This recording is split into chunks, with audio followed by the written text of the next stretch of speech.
আচ্ছা, ধরুন যে আপনি আর আপনার সাথের কিছু লোক আপনারা কয়েকজন মিলে একটা জঙ্গলে গিয়েছেন এবং আপনারা সবাই সক্ষম নিজের প্রাণ বাঁচানোর জন্য এবং দৌড়ানোর জন্য।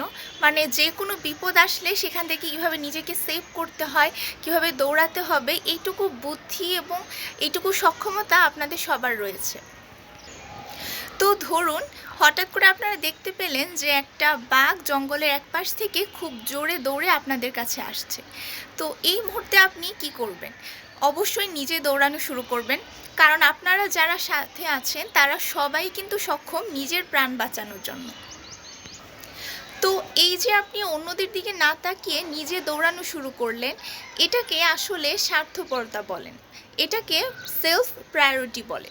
কারণ আপনারা যারা আছেন সেখানে জঙ্গলে তারা সবাই বুদ্ধিমান এবং সক্ষম, তাদের সবারই এটা বোঝার ক্ষমতা আছে যে এখন তাদেরকে দৌড়াতে হবে, নিজের জীবন বাঁচাতে হবে।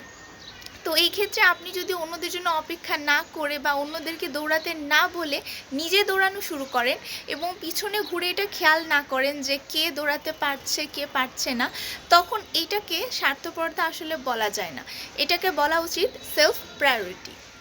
তো এক্সাম্পলটা আমি দিলাম এই জন্য, মানে এটা বোঝানোর জন্য যে আমাদের সবার লাইফেই কিন্তু ফার্স্ট প্রায়োরিটি আমরা নিজেরা। তো যেখানে আমাদের নিজেদের লাইফেরই সর্বপ্রথম গুরুত্বের জায়গাটা আমরা নিজেরা, সেখানে আমরা কেন যাব আরেকজনের জীবনে 2 নাম্বার বা 3 নাম্বার প্রায়োরিটি হতে? কেন যাব? এটা একেবারেই উচিত না।